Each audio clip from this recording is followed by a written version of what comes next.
পুজোর আর মাত্র বাকি 38 দিন, আর আমরা তোমাদের কথা দিয়েছিলাম কলকাতার পুজোগুলোর পাশাপাশি হাওড়ার পুজোগুলোকেও আমরা তুলে ধরবো। তার কারণ আমরা তো হাওড়ারই ছেলে মেয়ে। তো চলো এবছর হাওড়ার পূজা প্রস্তুতি শুরু করা যাক উত্তর খুরুট বারোয়ারি ক্লাবকে দিয়ে। হ্যাঁ, আমরা এখন আছি উত্তর কুরুট বারোয়ারি ক্লাবে। এটা ওনাদের 85তম শারদোৎসব। আর ওনাদের এই বছরের থিম হচ্ছে হারানো সুর, সৃজনে মিলন দাস, অঙ্কিতা রয়, তিতলি।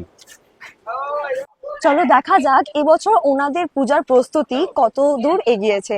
আজকে 1 সেপ্টেম্বর আর এখন বাজে এই 5টা মতো। চলো আজকের ভিডিও শুরু করা যাক।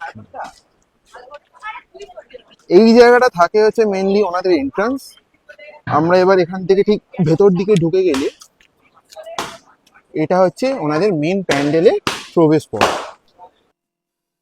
আচ্ছা, প্রত্যেক বছর এটাই কিন্তু থাকে ওনাদের পূজা প্যান্ডেলের প্রবেশ পথ। চলো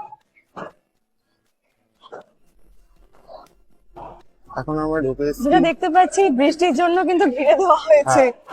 পুরো প্যান্ডেল না, এটাই মেইনলি প্যান্ডেলের স্ট্রাকচার। আচ্ছা, এটাই প্যান্ডেলের স্ট্রাকচার। এখান থেকে প্যান্ডেলের স্ট্রাকচারটা হবে।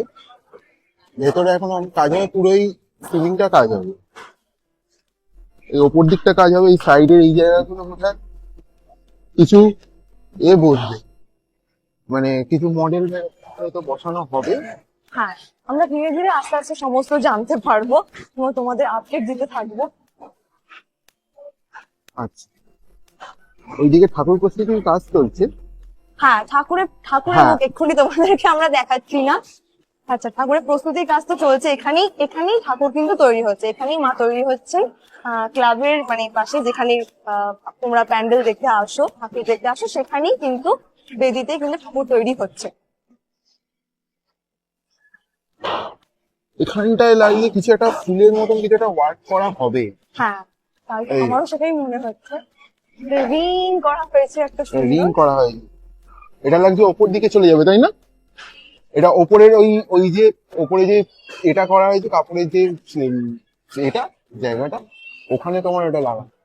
আচ্ছা, তাহলে একদম জোর কদমে কাজ চলছে, তাই তো? হ্যাঁ একদম, কারণ আর তো মানে বাকি মাত্র 38 দিন।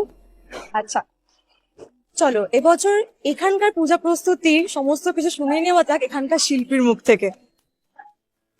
মূলত এখানে আমরা থিমে যে নাম দিয়েছি সেটা হচ্ছে হারানো সুর। এখানে সুর বলতে শুধু মিউজিককেই আমরা বলছি না, এখানে সমস্ত কিছু ওই একটা সময়ের যে আরো আনুষঙ্গিক সমস্ত কিছু একটা সুরের মাধ্যমে এইগুলোকে আমরা পেতে চাইছি। হারিয়ে গেছে, পুরনো হয়ে গেছে, এখনো আছে হয়তো, এগুলো আমরা সেই কালচার গুলোকে এখন খুব অল্প অল্প পাই, ওইগুলোকে একটু তুলে ধরার চেষ্টা করছি এই পুজোর কটা দিন, ওগুলোর মাধ্যমেই আমরা। ওকে, থ্যাংক ইউ ভেরি মাচ। আচ্ছা, ওকে, মোটামুটি আশা করছি তোমাদের কিছু আপডেটস দিতে পেরেছি। আচ্ছা চলো আরো এখানটা একটু ঘুরিয়ে দেখানো যাক। এখানে মাথার দিকে বেশ খানিকটা কাজ হবে, এই সব শুরু হয়েছে বলতে। এখানে যেটা দেখতে পাচ্ছি এখানে একটা বড় একটা ঢোলক। হ্যাঁ, ঢোলকের একটা স্ট্রাকচার বানানো হচ্ছে। ওটা ওনারা বললে ঠিক এইখানে ঢুকেই যে এই যে মিডটা এন্ট্রান্সের পর মিডলে পুরো এটাকে রাখা থাকবে, এই মেইন যে পাঁচটা যেখানে রাখা আছে ওখানটা। আচ্ছা, আমরা যেটা এখানে দেখতে পাচ্ছি শিল্পী কিন্তু এখন প্রতিমা তৈরি করতে মানে সম্পূর্ণভাবে ওদিকেই ব্যস্ত রয়েছেন, এবং এগুলো দেখতেই আমাদের সবচেয়ে বেশি ভালো লাগে। পুজো পুজো ভাবটাই সবচেয়ে বেশি ভালো লাগে। পুজো এসে গেলে তো ওই 5 দিনের মধ্যে মানে সে রেলগাড়ির মতো ছুটে বেরিয়ে যাবে।